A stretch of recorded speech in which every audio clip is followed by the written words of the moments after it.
ओम जय जय जय नमस्ते नमस्ते नमस्तु नमो ओरियंताणं नमो सिद्धाणं नमो आर्याणं नमो नारायणं देवसाम् मंगलं भगवान् वीरो मंगलं गौतमगणी मंगलं कुंद जयन्दर्मोऽस्तु मंगलं सर्वमङ्गलमाङ्गल्यं सर्वकल्याणकारकं नानं सर्वधर्माणां जयनं जयतु शास्त्रम् समय समय साराय स्वानुभूत्या च कास्ते चित्स्वभावाय भावाय सर्वभावान्तर्चिते वन्दितु सर्वसिद्धे दोषन्मणों गतिं पट्टे वोच्छामि समय पावडमणि सुदके विलीयमाणि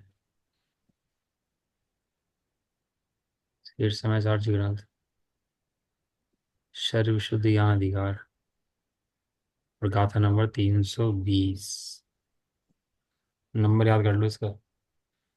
मोक्ष मार्ग की गाथा है ये। दिट्ठी जहे वृणाणम् अकार्यं तह अवेदयं चेव जानय्य बंद मोखम कम दयम निचरम चेव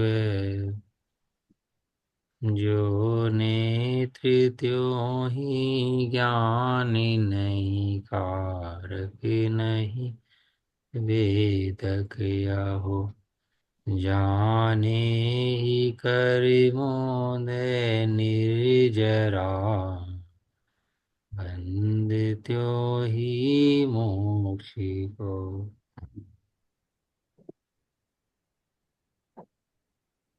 नेत्र जो है अपने सामने हमेशा है।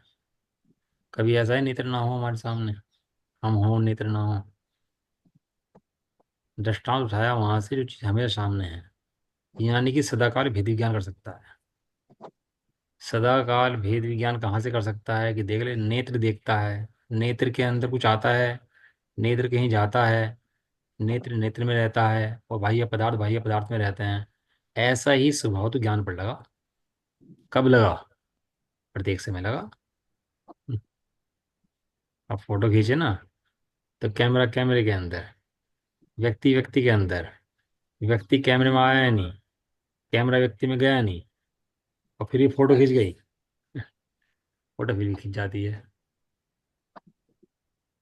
फोटो स्टेट मशीन होती है ना, तो फोटो लगा दो तो फोटो स्टेट निकाल दो, तो फोटो स्टेट नहीं है, वो फोटो स्टेट भी ओरिजिनल है। किसकी ओरिजिनल है? कि अपनी ओरिजिनल है, कॉपी है। वो कॉपी देखने में लगती है, लेकिन जिसे तुम कॉपी कह रहे हो ना, वो भी ओरिजिनल है।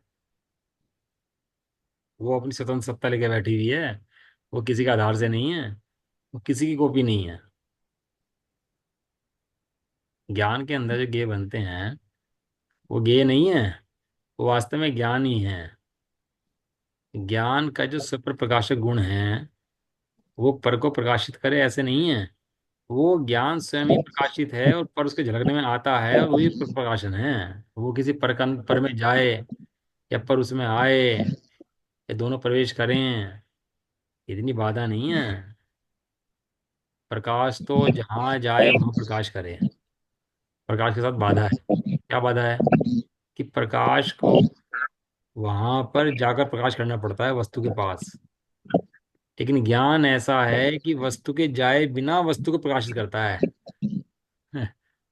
कैसे प्रकाशित करता है? क्योंकि अपने ज्ञान में प्रकाशित करता है, वस्तु में जाने की तो उसको जरूरत नहीं है।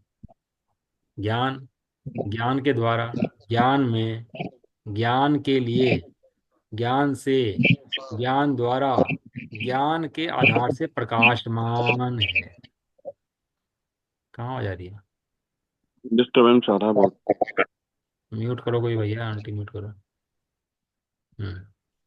समझो, बहुत सिद्धांत की बात है, काम की बात है। आंख जैसे परवस्तु में गई नहीं, ऐसे ही ज्ञान परवस्तु में गया नहीं, और फिर भी ज्ञान के अंदर झलकने में सारी वस्तुएं आ जाती हैं। बिना जाए सर्वज्ञ भगवान कहीं जाते नहीं। और तीन लोग तीन काल वहीं आते हैं, और तीन काल तीन लोग आते नहीं। वो तीन काल तीन लोग वहीं रहते हैं। उन्हें दरकार नहीं है ज्ञान जाने की नहीं जाने। ज्ञान जाने का तो वे हैं, और ज्ञान नहीं जाने का तो ज्ञान जाने की मत जाने। और ज्ञान को भी फर्क नहीं पड़ता कि वे जानने में आए या नहीं आए। ज्ञान तो स्वयं सिद्ध, स्वयं प्रकाशमान वस्तु है, जैसे नेत्र है। 24 घंटे नेत्र से देखते हैं, बारंबार देखते हैं। ऐसे नेत्र से देखने की आदत छोड़ो और ज्ञान से देखने की आदत शुरू करो। क्योंकि नेत्र नहीं देखता, नेत्र तो अंधा होता है। देखता कौन है? देखता तो ज्ञान है। नेत्र के द्वारा भी कौन देख रहा है? वो ज्ञान देख रहा है। ऐसे अपनी महिमा बारंबार आए ना तो पता लगे। तो पता लगे कि यहाँ पर आंख वाँख नहीं है कुछ भी। यहाँ पर कौन है? यहाँ पर तो, ज्ञान। यहाँ पर तो ज्ञान। ज्ञान, ज्ञान ही ज्ञान है, ज्ञान ही ज्ञान। देखो अपनी वस्तु है और सुखमय वस्तु है। बराबर बात है ना, पकड़ ली ना बात आप लोगों ने। अपनी वस्तु है और कैसी वस्तु है? सुख में है, सुखकारी है। तो कहते हैं उस सुख का तू भोग कर अब जा। और जब पता लग गया तो सुखकारी है, तब आनंद कर। किसका आनंद कर? कि अपनी वस्तु का आनंद कर।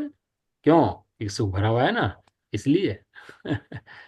अब या तो इंद्रिय को वेदन करेगा, या अतीन्द्रिय ज्ञान में आत्मा जो है उसका वेदन करेगा। वेदन में दोनों में एक चीज आएंगी।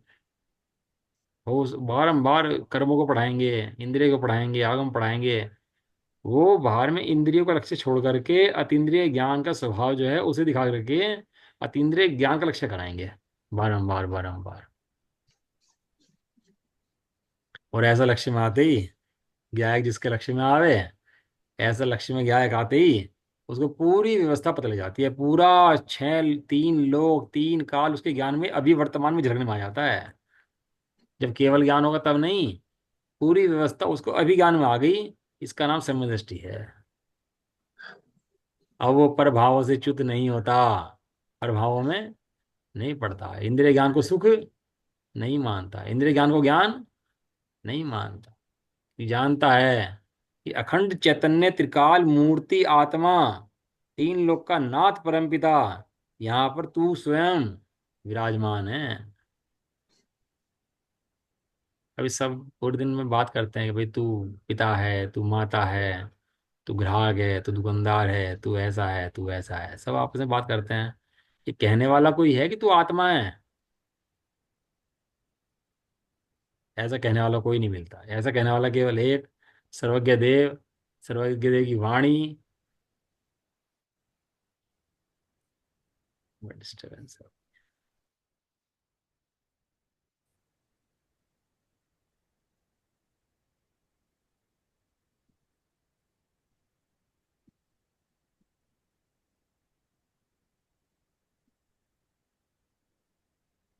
अब आ रही है क्या?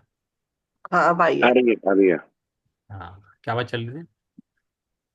पूरे ज्ञान। दिन में अपने को आत्मा कहने वाला कोई नहीं मिलेगा। सब बातें करेंगे, तू ऐसा है, तू माता है, तू पिता है। ये सब मोहीजन है, ये सब लुटेरे हैं अपने ज्ञान के। एक देव, एक शास्त्र, एक गुरु और उनके द्वारा बताए गए मार्ग पर चलने वाले ज्ञानी, यही आत्मा की बात कर सकते हैं। इसके अलावा आत्मा की बात कोई कर नहीं सकता। नियम सारजी में गाथा नंबर 53 के अंदर ये दिया है कि सम्यक्त के अंतरंग और बहिरंग कारण कौन से है। अंतरंग हेतु और बहिरंग हेतु। तो उसके अंदर ही दिया है कि बहिरंग हेतु तो ये जो अपने शास्त्र आदि हैं, ये तो बहिरंग हेतु हैं। और अंतरंग हेतु कि जो ने समझाए। तो कौन समझाए?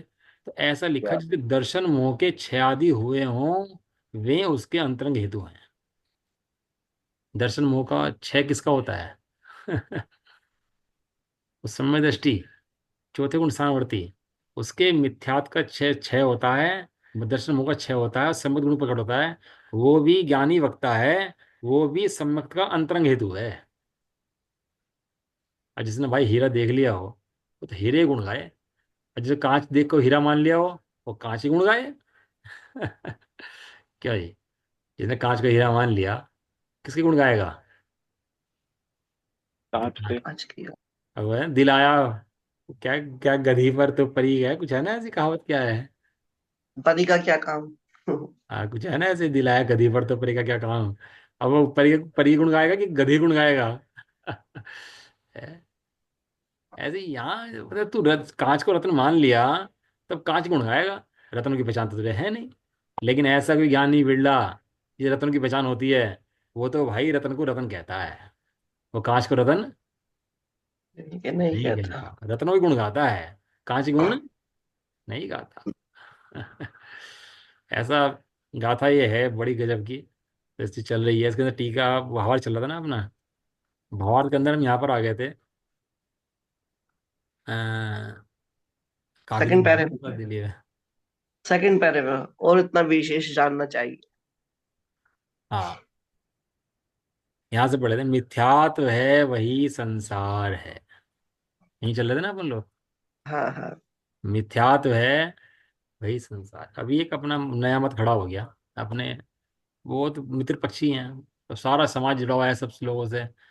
मिथ्यात्व को कुछ मानते ही नहीं है कि मिथ्यात् से बंद होता है कि नहीं होता। बस ये है अपने शरीर की क्रियाएं बदलो, परिणाम सुधारो। शरीर की क्रियाएं बदलो, परिणाम सुधारो। इससे ही धर्म होता है। और मजे की बात देखो कि इस चीज से जो धर्म है वो पूरी दुनिया मान रही है। क्रिया सुधारो, परिणाम बदलो, परिणाम बदलो, क्रिया सुधारो।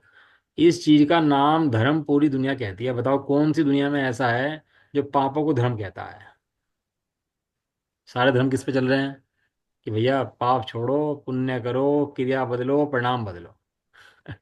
है। लेकिन यहाँ जैन धर्म के अंदर तो भैया ऐसा गजब का चीज मिली है ना वास्तव में। ये तो अमृत का कुआं है। ये पाप छोड़ो जहर का कुआं है। लेकिन ये जो मिथ्या छोड़ो, ये अमृत का कुआं है। अब इसने अमृत का स्वाद चखा नहीं है, तो कम जहर को ही अमृत मान लेता है। तो कम जहर हो ना थोड़ा सा, तो कम कड़वा हो। अभी कड़वा खा रहा हो बहुत तेज, अब कम कड़वा आ जाए तो कैसा लगता है कम कड़वा, कि भैया ये तो मीठा है, अच्छा है। किसके मुकाबले, किसके मुकाबले? जिसने मीठा ना खाया हो उसके मुकाबले। लेकिन जिसने मीठा खा लिया हो, अब रेत की गर्माहट कि नदी के किनारे पड़े हुए रेत में गर्माहट कितनी है, ये मछली बताएगी आपको। नदी के किनारे पड़ा हुआ रेत ठंडा है कि गर्म? ठंडा है कि गर्म है? आवाज आ रही है? हाँ आ रही है। लेकिन उसमें गर्माहट कितनी है, ये उस मछली से पूछो जो समुद्र में से निकाल करके हमारे रेत में गिर दिया। है। तो बराबर है। हमें बाहर में भक्ति आदि करते हैं, लेकिन ये रेत की जलन जैसा है। हमें शुद्धात्मा सुहाता है। बात समझ में आती नहीं आती है? ये भक्ति के अंदर भी बाहर के विषय की तो बात छोड़ दो। वो तो सूखा बिल्कुल मेरु स्थल है वो तो, उसकी तो बात ही नहीं करते। ये भक्ति आदि के शुभ परिणाम भी ये रेत के समान है ठंडी, कि यहाँ भी हम रहते हैं तो क्योंकि समुद्र के किनारे है इसलिए पड़े हैं। आनंद नहीं आता, आनंद तो हमें समुद्र के अंदर ही आता है। तो भंडारी जी गए ना साथ में, उन्होंने अच्छी बात बताई। उन्होंने क्या हुआ कि उनकी घर में जो बेटी पोती है, और पोती की माता चली गई कहीं घूमने के लिए। तो वो चली गई कहीं घूमने के लिए, तो वो जो पोती थी वो अम्मा को पकड़े बार बार। सोए तो अम्मा के पास, उठे तो अम्मा के पास, सब काम किसके पास करे? अम्मा के पास। अम्मा को छोड़े नहीं एक पल के लिए भी, अम्मा को पकड़े रखे। और 2-3 दिन बाद जब मम्मी उसकी आई और मम्मी को गेट पे देखा, और देखते ही क्या हुआ होगा ये तो आप समझ गए होंगे, फिर तो है ना। फिर कहाँ अम्मा, कौन सी अम्मा? फिर अम्मा याद आई कि मम्मी भी चिपट के जा करके। और देखो ज्ञानी को जब तक अपना आत्मा नहीं दिखता तब तक भगवान से चिपटा रहे। मुझे उदाहरण बहुत काम का लगा वास्तव में, मुझे उन्होंने बताया, मुझे बड़ा आनंद आया सुन करके, कि जब तक हमारा शुद्धात्मा प्राप्त न हो जाए तो भगवान से लिपटा रहे, चिपटा रहे, सारे काम करे, देव सात गुरु की शरण पकड़े रखे। लेकिन जैसे ही मौका मिला शुद्धात्मा में रमने का, त्यों ही बाहर के अवलंबन छोड़े और शुद्धात्मा में भ्रमण कर गया। इंतजार कर रहा था शुद्धात्मा कब प्राप्त हो। तो बात चल रही थी कि कुछ लोग मिथ्या तो कुछ नहीं मानते, लेकिन यहाँ कह रहे हैं मिथ्यात्व है वही संसार है। संसार संसरती थी संसार है, भ्रमण करता है उसका नाम संसार है। भ्रमण क्यों करता है? कि मिथ्यात्व है इसलिए। और मिथ्यात्व ना हो तो, क्यों जी, मिथ्यात्व ना हो तो भ्रमण नहीं करता। तो हे जीवों, ऐसा कहा मोक्षार्थ में, सारा उद्यम मिथ्यात्व के अभाव के लिए लगा दो।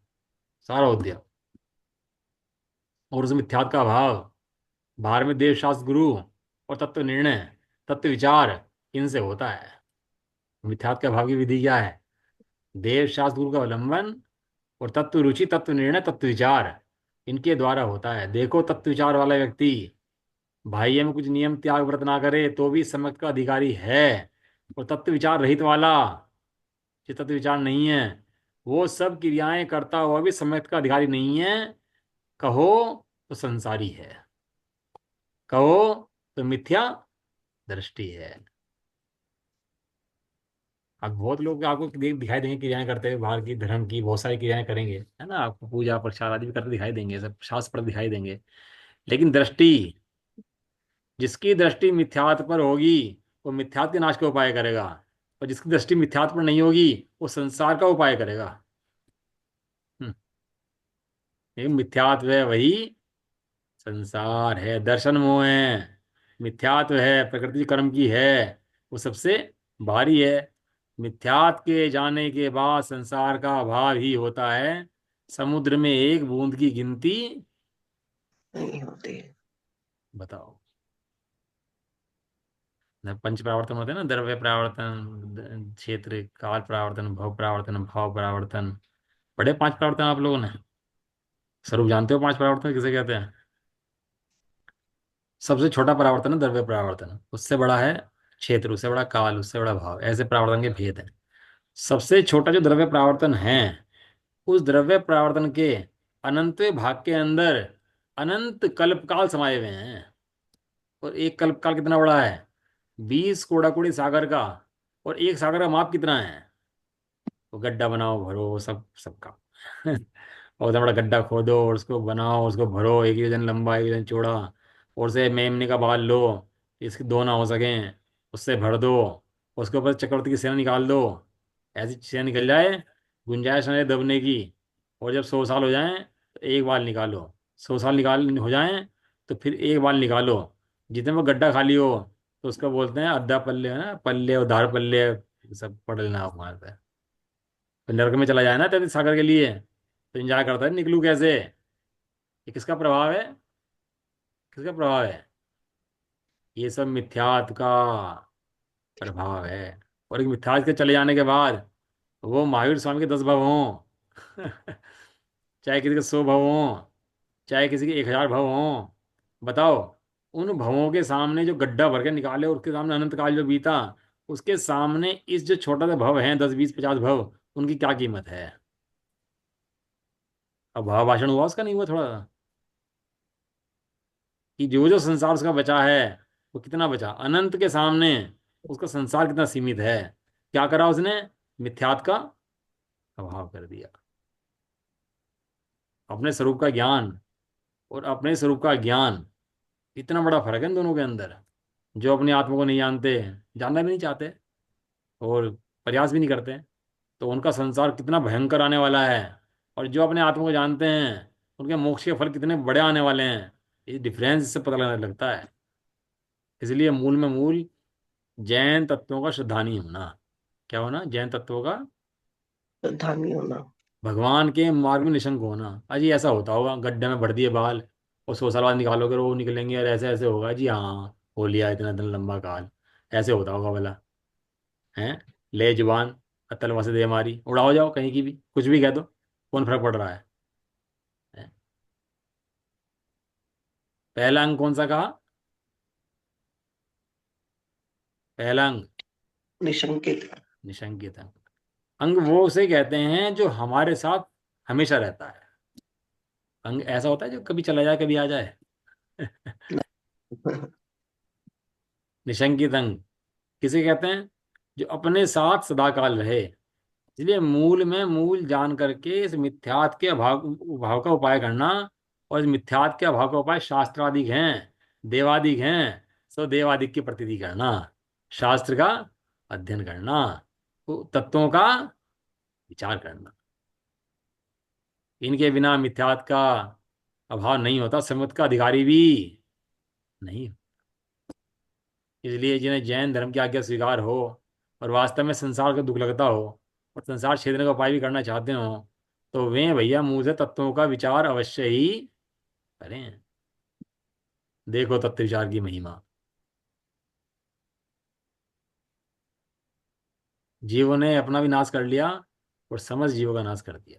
जो तत्व ज्ञान रहित है वो अपना बेड़ा गर्क कर लेता है, और जितने जीव साथ में उसके लगेंगे उनका भी बेड़ा गर्क देता है। कर देता है। आत्मानुशासन में आया, आत्मानुशासन है। उपदेश सिद्धांत रत्नमाला में आया कि सांप को गले लगाना भला भला है, लेकिन एक कुदेव से एक क्षण का भी मिलाप मेल भला नहीं है। लेकिन एक सांप को गले लगाना बेहतर है, ये लिखा। एक भुजंग हो, अजगर हो, उसे गले लगा लो, लेकिन एक कुदेव को एकदम दूर रहो। क्यों? क्योंकि वो भुजंग तो हो सकता है एक भव में तेरा बुरा करे, और वो भी तेरे कर्मों को उदय हो तो करे और ना तो ना करे, लेकिन कुदेव तो तेरे भव भवांतर का भाव करके और तुझे निगोद में पटक देगा ले जाकर। भाई वो क्या हुआ, वो आए थे महाराज जी चांदनी चौक में, और उनकी माता जी घूम रही साथ में, और टैटू बनवा रखे सबने। अब क्या कहें बताओ, हाथ में टैटू बनवाए घूम रही महाराज जी के। क्या नया फैशन चला टैटू का। क्या क्या, मतलब? हाथ में टैटू बनवा रखे महाराज जी के नाम के, महाराज जी की फोटो के, मतलब टैटू बनवा रखे माता जी ने, तो क्या कमाल। चलो वो पर्यटन बदल जाता है। चलो, समुद्र में एक बूंद की गिनती ही क्या है। मतलब कहने का है कि बताओ, इतना बड़ा काम हो, मिथ्यात का भाव हो, तो पहले मिथ्यात का भाव करना, और देव शास्त्र गुरु का निर्णय बराबर करना। इस संबंध में 1% भी कंप्रोमाइज नहीं चलेगा। क्या नहीं चलेगा इस संबंध में? 1% कंप्रोमाइज। नहीं चलेगा। जैसे कोई कहे भैया मैं तो रात को नहीं खाता, छना पानी पीता हूँ, ये शराब पी लेता हूँ एक गिलास बस, हफ्ते महीने में एक बार, साल में एक बार, एक गिलास शराब की पी लेता हूँ, तो क्या कहोगे? इस संबंध में कंप्रोमाइज नहीं चलता। नहीं चले, इस संबंध में कंप्रोमाइज नहीं चलेगा।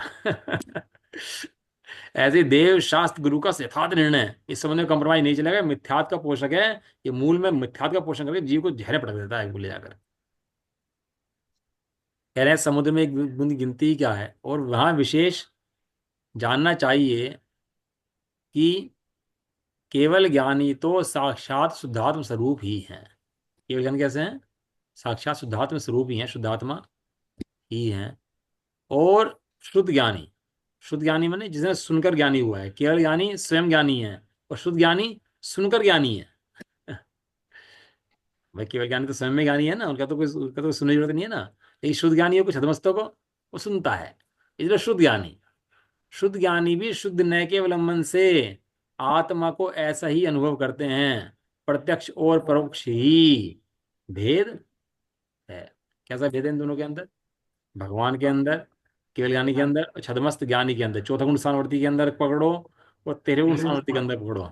कह रहे दोनों के अंदर आत्मा का अनुभव एक सा है। क्या फर्क है? केवल प्रत्यक्ष और परोक्ष का। टोटल ने ऐसे लिखा, एक अंधे को मिश्री खिलाओ और एक आंख वाले को मिश्री खिलाओ, दोनों में क्या फर्क है? क्या फर्क है बताओ? है कि भैया आंख वाला मिश्री खाएगा, ये सफेद है, इसका ये आकार है, वो सब जानेगा उसके बारे में। और अंधा, अंधा इतनी बात नहीं जानता। इस स्वाद तो जानता है ना, मूल। मूल क्या जानता है कि स्वाद कैसा है मिश्री का, यही पोल्यूशन। पोल्यूशन वाला बात इतना ही था, ऐसे ही जान लेता है। अरे अपन लोग आमने सामने बैठे हैं, अपन लोग अभी तो कर रहे हैं ना, आप कहाँ मैं कहाँ हूँ, बहुत दूर है ना अपन, वह सामने नहीं है ना। तो अपन लोग प्रोक्ष के सामने हैं। एक होता है अवधि ज्ञान। अवधि ज्ञान की परिभाषा क्या है? जो द्रव्य क्षेत्र काल की मर्यादा सहित दूर रखे पदार्थों को पृथक जान लेता है। क्या काम करता है अवधि ज्ञान? कि दूर क्षेत्र में रखे पदार्थों को यहाँ पर क्या करता है वो? प्रत्यक्ष जान। रूप से जान लो। पृथक जान लेता है। और अपन भी जान रहे हैं, लेकिन अपन मति ज्ञान से जान रहे हैं, शुद्ध ज्ञान से जान रहे हैं, तो उसको परोक्ष बोलते हैं। और अवधि ज्ञान आत्मा से जानता है, उसको प्रत्यक्ष बोलते हैं। ये काम तो वो भी यही करता है ना भाई, जो ये कर रहा। जैसे हम जान रहे हैं ना, ऐसे अवधि ज्ञान भी जानता है, लेकिन हम मन से जान रहे हैं, वो बिना मन के आत्मा से जानता है। ये पूछ रहा था ना भाई साहब से कोई 15-20 साल पहले क्वेश्चन, मैं ये तो अवधि ज्ञान ही हो गया फिर तो। कहने लगे नहीं, प्रत्यक्ष परोक्ष का फर्क है। यदि केवल प्रत्यक्ष परोक्ष का फर्क है, कि काम तो यही है। ऐसे ही वो शुद्ध नय के द्वारा आत्मा को जानता है। और भगवान बिना शुद्ध नय के जानते हैं, भगवान के ज्ञान में नय नहीं लगते, और नय तो इसके ज्ञान में नहीं लगते। जब अनुभव होता है तो अनुभव नय पक्षातिक्रांत होता है। क्या होता है अनुभव? क्षातिक्रांत। नय पक्षातिक्रांत मैंने शुद्ध नय के द्वारा आत्मा को जानता है, शुद्ध नय आत्मा का अनुभव कराता नहीं है। आत्मा का अनुभव कब कराता है? कि आत्मा का अनुभव नय पक्षातिक्रांत जब होता है, जब शुद्ध नय का भी अवलंबन छोड़ देता है, तब शुद्ध आत्मा का अवलंबन होता है। तो दोनों के ज्ञान में नय नहीं है, न केवल भगवान के ज्ञान में नय है, न हमारे ज्ञान के अंदर नय है। दोनों का ज्ञान पक्षातिक्रांत है। ऐसा प्रत्यक्ष है, मतलब दोनों का कम ज्यादा का फर्क है। इसलिए शुद्ध ज्ञानी को ज्ञान श्रद्धान की अपेक्षा से ज्ञाता दृष्टापना ही है। श्रद्धान से और ज्ञान से सम्यक साथे ज्ञान होए, है ना। अब क्या हो गया? सम्यक दृष्टि हो गया, वो सम्यक ज्ञानी हो गया। ऐसा चारित्र की अपेक्षा फर्क है कि भगवान पूर्ण चारित्र में है और ये कम चारित्र में है। एक दोनों का चारित्र वीतराग चारित्र है, भगवान का भी और इस ज्ञानी का भी। श्रद्धान ज्ञान तो बराबर है दोनों के, लिखा ना, श्रद्धान ज्ञान तो दोनों बराबर ही है। किस किसके? किस किसके? कहाँ उपयोग कहाँ है? बोलो बराबर, किस किसके? नहीं, कैसे? कहाँ सुन रहे थे बताओ? मैं बोल रहा था देर से। सबसे ज्यादा ठंडी क्लास में मैं रहता हूँ। हम है। सबसे ज्यादा ठंडी जो है ना क्लास में मैं रहता हूँ, क्योंकि मुझे बोलना पड़ता है ना, नहीं, बहुत श्रद्धा। सोचना पड़ता है। और श्रोता का तो क्या है, सुने सुने ज्ञानी। नहीं सुने नहीं सुने। ऐसा नहीं है। कहाँ थे दिमाग, कहाँ था ये बता। ज्ञानी के ना, ज्ञानी के हैं? ज्ञानी के श्रद्धान ज्ञान, और ज्ञानी के और केवल ज्ञानी के और अपने ज्ञानी शतमस्त जो है उसके ज्ञान शतदान में दोनों एक समान हैं, दोनों में फर्क नहीं है। चारित्र की अपेक्षा फर्क है। वे चारित्र की अपेक्षा पूर्ण स्थित हैं और चारित्र की अपेक्षा इस पूर्ण स्थित नहीं है, बार बार बाहर आ जाता है। इतना फर्क केवल इन दोनों के उसके अंदर है, वरना दोनों के दोनों समान है। कौन कौन? केवल ज्ञानी और हाँ, और ये छद्मस। मस्त। समझ में आया दोनों के अंदर फर्क? अर्धमस्त। बट टिकने का फर्क है। एक का प्रकाश सूर्य का है, एक का दीपक का है।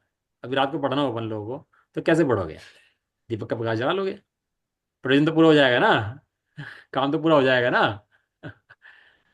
और सूर्य के प्रकाश में पढ़ो कि चाहे दीपक के प्रकाश में पढ़ो, सूर्य वर्जन का करना प्रकाश। है कि प्रकाश है।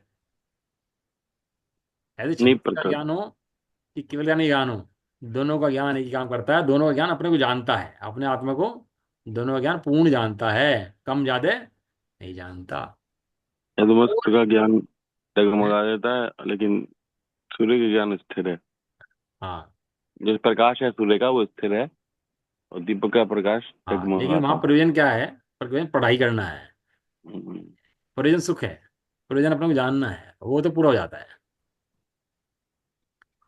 और चारित्र की अपेक्षा से प्रतिपक्षी कर्म का जितना उदय है, यानी कि अप्रत्यक्षानावरण प्रत्यक्षानावरण संजन नो कषाय का जितना उदय है, उतना घात है। उसे नष्ट करने का उद्यम भी है। जितना सामने कर्म का उदय है, प्रत्येखान का स्वयं का, उतना इसको चारित्र में अस्थिरता भी है। जितना चारित्र से क्या है, जब कषाय का उदय आता है तो चारित्र से हटा देता है इसको, फिर ये इसे बाहर में लगा देता है। ये फिर प्रयास करता है, फिर अंदर में जाता है, फिर अंदर बैठ जाता है, फिर कर्म का उदय आता है, फिर बाहर ले जाता है इसको। इसे कहते हैं ज्ञान का और कर्म का युद्ध। ज्ञान का कर्म का, युद्ध। युद्ध। कर्म इसको बाहर ले जाता है, और ये ज्ञानी क्या करता है? बार बार वापस खींच के ले जाता है। वापस ले आता है अपने उपयोग को, बार बार बार बार। देखो चींटी भी हो ना, वो चढ़ती है फिर गिरती है, चढ़ती है फिर गिरती है, कैसे लगी रहती है? चढ़ने गिरने में, प्रयास में लगी रहती है। ऐसे ही कर्म का होता है तो गिराता है, ऐसा नहीं गिराता, लेकिन गिर के आराम से बैठ जाए, चलो गिर तो गए हैं, कोई बात नहीं है, ऐसा नहीं है लिखा। उसे नष्ट हम्म। करने का उद्यम, ज्ञान के द्वारा। उसे नष्ट करने का उद्यम, भी है। उसे नष्ट करने का उद्यम भी है। सम्यक दृष्टि होए बहु दृढ़ चारित लीजिए। तो तो चारित्र ग्रहण करता है। चारित्र मैंने कोई बाहर में क्रियाएं करता हो इसका नहीं। वो तो इसलिए है कि उपयोग बचे बाहर से और अपने में लगे। वो तो बाहरी की चीज छूट रहा है इसलिए है केवल, बस। लेकिन मूल में क्या है कि अपने आप में बारम्बार रमण करे, सुख का भोग करे, रमण करे, सुख का भोग करे। प्रयोजन क्या है? प्रयोजन सुख प्राप्ति है। और सुख का प्राप्त होता है, सुख अपने आत्मा के अंदर प्राप्त होता है। और कहाँ चला गया? हाँ, जब कर्म का अभाव हो जाएगा तब साक्षात यथार्थात चारित्र प्रकट होगा। और तब केवल ज्ञान प्रकट। होगा। तो जानता है पूरी विधि कि सारी अनंतानुबंधी है, प्रत्येगान प्रत्येगान कैसे जाएंगी, कब जाएंगी, क्या इनकी विधि है, दर्शन मोह कितना बारी है, सारी विधि जानता है। ज्ञानी जो है मोक्ष मार्ग पूरा जानता है। पूरे ज्ञान है मोक्ष मार्ग का उसको। और जब उसको सारे कर्म हट जाएंगे, सुनील कषाय आदि हट जाएंगी, नो कषाय हट जाएंगी, तो यथाख्यात चारित्र प्रकट हो जाएगा। और केवल ज्ञान उसको प्रकट हो जाएगा। केवल ज्ञानी हो जाएगा। यहाँ सम्यक दृष्टि को जो ज्ञानी कहा जाता है, सो वह मिथ्यात्व की अपेक्षा से कहा जाता है। मिथ्यात्व के अभाव की अपेक्षा से कहा जाता है। जो ज्ञानी बना है, दो कर्म है, तीन भेद ले लो कर्म हो गया। एक दर्शन मोह, एक चारित्र मोह, और भी बाकी में ज्ञानावरणी दर्शनावरणी सात कर्म जो है ना, ये पकड़ लो। बाकी उसमें आयु नाम गोत्र वेद ने सारे पकड़ लो। अभी मिथ्यात्व, दर्शन मोह, चारित्र मोह और बाकी कर्म, इस सम्यदृष्टि कहा जा रहा है, किस अपेक्षा से कहा जा रहा है इन तीनों में से? बताओ जी। तीनों में से किसी भी अपेक्षा से कहा जा रहा है सम्यदृष्टि? कुछ 10-20% पकड़ में आता है जो मैं बोलता हूँ, नहीं आता? नहीं आता है, लेकिन दर्शन ज्ञान, दर्शन मैंने चारित्र तीन और चीजें बताई आपको, दर्शन मोह, और चारित्र नहीं मोह बताइए दर्शन। हाँ। और बाकी सात कर्म। यहाँ जो ज्ञानी हाँ। कहा जा रहा है वो किसके अपेक्षा से कहा जा रहा है तीनों में से? बोल दिया करो भाई। तीनों में से दर्शन। हाँ, दर्शन मोह के क्षय की अपेक्षा से उसको ज्ञानी कहा जाता है। चारित्र मोह विद्यमान है, सात कर्म उसको विद्यमान है। तो सम्यक दृष्टि जो कहा है वो मिथ्यात्व के अभाव की अपेक्षा से कहा जाता है। फिर क्या है, अपन लोगों को संसार की बात चले ना, थोड़ा रस भी आता है, रुचि भी आती है और ज्ञान खुलता भी है। लेकिन यहाँ नहीं खुलता ना, सो ये मोह का प्रभाव होता है। अपन को अब इस मोह को अभ्यास के द्वारा तोड़ना। कैसे तोड़ना? इस अभ्यास। अभ्यास के अज्ञानता को, द्वारा। इस मोह को अभ्यास। कैसे अभ्यास? अरे पढ़ लिया यहाँ पर लाइन है, इसको अब दोबारा पढ़ना, इसको तीसरी बार पढ़ना। जब तक समझ में उन शब्दों का मतलब ना आ जाए तब तक पढ़ते रहना। ज्ञान खुल जाएगा, आप देख लेना, ज्ञान एकदम क्लियर हो जाएगा। कि कल बैठेंगे एकदम समझ में आ जाएगी बात। इसलिए मिथाल की अपेक्षा से ज्ञानी कहा जाता है। यदि ज्ञान सामान्य की अपेक्षा लें तो सभी जीव ज्ञानी हैं, और विशेष की अपेक्षा लें तो जब तक किंचित मात्र भी अज्ञान है तब तक ज्ञानी नहीं कहा जा सकता। जय सिद्धांत ग्रंथों में भावों का वर्णन करते हुए जब तक केवल ज्ञान उत्पन्न न हो तब तक, अर्थात 12 गुण शांत तक अज्ञान भाव कहा है। मैंने तीन तरह के बताए थे आपको, ज्ञान और अज्ञान के भेद। बताओ तीन तरह के कौन से भेद बताए थे? ज्ञान के अज्ञान के, कई बार पढ़ा चुका हूँ आपको। ज्ञान के और अज्ञान के मेरे को बताएगा, बताओ। बताऊं फिर मैं ही बताऊं? नंबर एक, पुद्गल द्रव्य के अंदर ज्ञान नहीं है। पुद्गल अज्ञानी, सारे जीव, ज्ञान। ये सारे जीव ज्ञानी। और जीव को छोड़कर सारे जीव जो द्रव्य हैं या पांच द्रव्य हैं, वे सब क्या हैं? पुद्गल द्रव्य। पुद्गल द्रव्य है, धर्म द्रव्य है, अधम द्रव्य है, आकाश द्रव्य है, काल द्रव्य हम्म। है। वे सब कौन है? वे सब अज्ञान है। अज्ञानी। उनमें ज्ञान है ही नहीं, ज्ञान की कल्पना से ही पा रहे हैं। उनमें ज्ञान कभी हो सकता भी नहीं है। नहीं है। लेकिन जितने जीव हैं सब कैसे हैं? सब ज्ञान के परम अंदर। ज्ञानी। परम सब ज्ञान। ज्ञानी। दूसरा भेद, जितने सम्यक दृष्टि हैं सब ज्ञानी, और जितने मिथ्या दृष्टि हैं सब अज्ञानी। जड़मति। हे जड़मति, जड़मति। जड़मति। भ्रम्यो चौगति। हे जड़मति, चार गतियां भ्रमण करता है। मिथ्या दृष्टि, अपना स्वरूप भूल करके संसार में भ्रमता है। एक अज्ञानी, ये अज्ञानी जिसके अंदर ज्ञान तो है लेकिन अपने स्वरूप का ज्ञान नहीं। ज्ञान तो है, ये क्या मानता है? पुद्गल को अपना मानता है। पुद्गल को अंदर ज्ञान है क्या? नहीं। लेकिन पुद्गल के अंदर ज्ञान न होने पर भी पुद्गल को अपना मानता है, तो उसे बोलते हैं अज्ञानी। ऐसे जीव के अंदर ही दो भेद, एक ज्ञानी के और एक अज्ञानी के, यानी कि मिथ्या अज्ञानी को। दृष्टि के और एक सम्यक दृष्टि के। दो भेद। तीसरा, ज्ञानी अज्ञानी का भेद। केवल ज्ञानी सो ज्ञानी, और नीचे के जितने जीव हैं वे सब अज्ञानी। वहां जो चौथे के अंदर है वो अपने स्वरूप के पता लगने की और नहीं लगने की अपेक्षा से है। और जो केवल ज्ञानी और तीसरा भेद जो बताया, ये कम ज्ञान और ज्यादा ज्ञान की अपेक्षा से है। समझ में आया? छदबस्त हो गया फिर। हैं? तो छदबस्त हो गया, कम ज्ञान ज्यादा ज्ञान। हाँ, कम ज्ञान हो छद्म, लेकिन सम्य ज्ञानी हो सकता है। अपने स्वरूप का पता हो, छद्मस्त हो, केवल ज्ञानी बन जाएगा। लेकिन अपने स्वरूप का ना पता हो और छद्मस्त हो, तो वो केवल ज्ञान उसको कभी प्रकट हो ही नहीं पाएगा। इसलिए तीन भेद, ज्ञानी अज्ञानी के। अब देखना जितने जड़ हैं सब, ये शरीर आदि की भी हैं, कर्म आदि की भी हैं, ये सब कौन है? सब अज्ञानी है। इसके अंदर ज्ञान नहीं है। एक जीव द्रव्य जीवात्मा यहाँ पर ऐसा है जिसके अंदर ज्ञान है। उसके अंदर भी दो भेद, एक जो अपने स्वरूप को जानते हैं और स्वरूप को नहीं जानते, उसके अंदर दो भेद आ गया। ठीक है। और जितने जानते हैं उनके अंदर भी दो भेद आए। जो जानते हैं उसके अंदर भी कितनी भेद आए? तो भाई दो दो भेद। भेद कौन से? कि पूर्ण ज्ञानी, एक भूल अल्प ज्ञानी। ज्ञानी। वो होता है एक मिथ्या ज्ञानी, एक सम्यक ज्ञानी। यहाँ पर भेद पड़ा पूर्ण ज्ञानी और अल्प ज्ञानी। अल्प ज्ञानी। ऐसा तीनों लगाना अपने ज्ञान में, खोलना विशेष। ऐसा ग्रंथों के अंदर बताया है। तो जब तक ज्ञान भाव, एक तो उदय के ज्ञान होता है, एक उदय का ज्ञान होता है। दो चीज होते हैं। उदय ज्ञान माने भाई अरहंतों को उदय ज्ञान नहीं है, अरहंतों को केवल ज्ञान है। और अरहंतों के नीचे सबको क्या है? उदय, औदारिक ज्ञान। उदय विज्ञान। ज्ञान है। और उदय का ज्ञान कि अपने स्वरूप को ना जानना ही उदय का ज्ञान है। इसको बोलते हैं उदय का ज्ञान। कर्म को उदय में ज्ञान भाव हो रहा है, बताओ जीव को कि मैं तो ऐसे ही हूँ, बस ये जान लिया, अपना स्वरूप भूल गया। तीन लोग का नाथ पिता परम पिता चैतन्य मूर्ति है, ये भूल गया। इसलिए यहाँ जो ज्ञानी अज्ञानीपन कहा जा रहा है, गाथा के अंदर समझाया है, वह सम्यक मिथ्यात्व की अपेक्षा से ही जानना चाहिए। अन्य कोई विवक्षा उसकी नहीं है। तीनों में से कौन सी विवक्षा कहाँ लगनी है, इसका बराबर पता अपने को होना ही चाहिए। देखो समय तो इस टीका के अंदर ही हो गया अपना आज, और अपने को टीका पढ़नी है कल। और इसके अंदर जयचंद जी छाबड़ा जी का जो भावार्थ इसके अंदर दिया हुआ है, जो गाथा गाथा दी हुई है, वो बहुत ही इंपॉर्टेंट गाथा है। उसके अंदर ये सिद्ध करा है कि चौथे गुण स्थानवर्ती जीव जो होता है वो सम्य दृष्टि होता है, मोक्ष का क्षय कर देता है, और मोक्षगामी जीव है वो। और जिसने दर्शन मोक्ष का क्षय नहीं करा, हम्म, वो संसार मार्गी है, वो मोक्ष जाने वाला नहीं है। नहीं। नहीं। हे कान वालो सुनो, दर्शन हीन वंदन योग्य ना। गाथा है आचार्य कुंदन देव की अष्टपाउड़ की मूल, पहले पाउड़ की। क्या है? हे कान वालो सुनो, दर्शन हीन वंदन योग्य ना। जिसका मोह का ही क्षय नहीं हुआ, उसकी वंदना जो करता है। गाथाएं हैं, मैं तो क्या कहें, अपने घर की बात तो है नहीं किसी की, कोई गांव ने घर से ला के रख दियो। गाथाएं हैं उपदेश सिद्धांत रत्नमाला के अंदर, कि निगोद का पात्र होता है, खुद भी निगोद जाता है, और जितने उसके मानने वाले हो सबको भी निगोद निगोद ले ले आता जाता है। है। मिथ्यात का पक्का वो मठ खोल के बैठा हुआ है, जिसको समय दर्शन नहीं है, जो आत्मा को नहीं जानता, व्यवहार निश्चय को नहीं जानता, वो मिथ्यात का मठ खोल के बैठा हुआ है पूरा का पूरा। अपने भी नाश करता है, और जिसको मानते हैं उनका भी।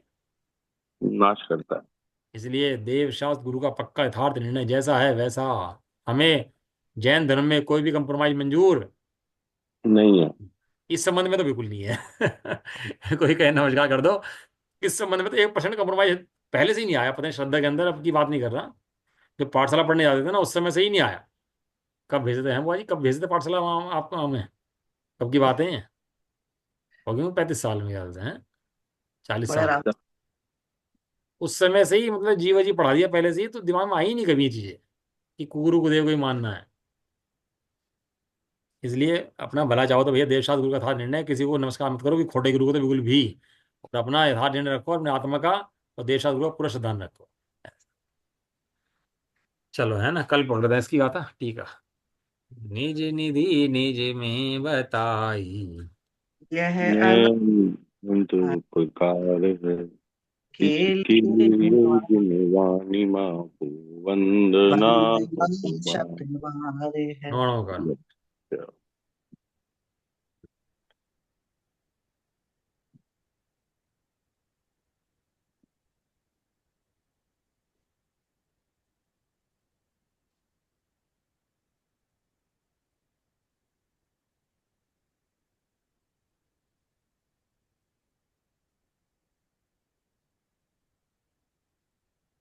जबरदस्ती माता की। जय जय हो। हो। महान जैन धर्म की। जय जय हो। हो। एक साथ बोलिए। जय जय जिनेंद्र। जिनेन्द्र, जय जिनेन्द्र, सबको सभी जय। सबको जय जिनेन्द्र।